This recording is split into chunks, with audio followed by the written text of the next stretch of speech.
যে মাননীয় মুখ্যমন্ত্রী মহোদয়ের এই যে প্রয়াসে আজকে আমরা বরাক উপত্যকার উপর আরেকটা নতুন ব্রিজ পেতে চলছি, যেটা প্যাকেজ 3 4 লেনের প্রায় 70% কাজ সম্পন্ন হয়েছে।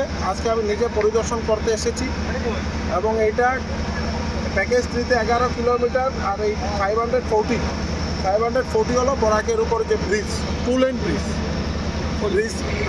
মানে 2 লেন 4 লেন ব্রিজ। তো এই ব্রিজটা প্রায় 70% কাজ সম্পন্ন হয়েছে। আর আমার আশা 31 মার্চের ভিতরে 2027 সম্পন্ন হবে এবং আমাদের শ্রদ্ধার মুখ্যমন্ত্রী মহোদয়কে আমরা নিমন্ত্রণ জানাবো, উনি এসে নিজের হাতে এই ব্রিজ উদ্বোধন করবেন। এটা আমাদের বরাকবাসী তথা ত্রিপুরা এবং মিজোরামের জন্য বড় প্রাপ্তি। আগে গ্যামন ব্রিজ নিয়ে অনেক আলোচনা হতো। গ্যামন ব্রিজের অনেক বছর, প্রায় 50-60 বছর পুরনো এই ব্রিজ, যার কারণে একটু বেয়ারিং নষ্ট হলে আমরা ডিসকানেক্টেড হয়ে যেতাম।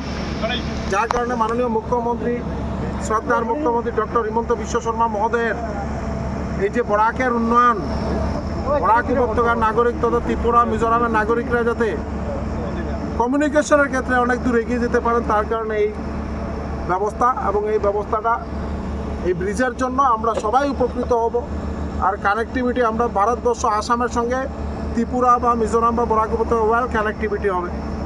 এক্সপ্রেস হাইওয়ের কথা আগে বলছিলাম, বড়াপানি টু 5 গ্রাম। মহাসড়কের কথা বলছিলাম, 98% কাজ সম্পন্ন হয়েছে।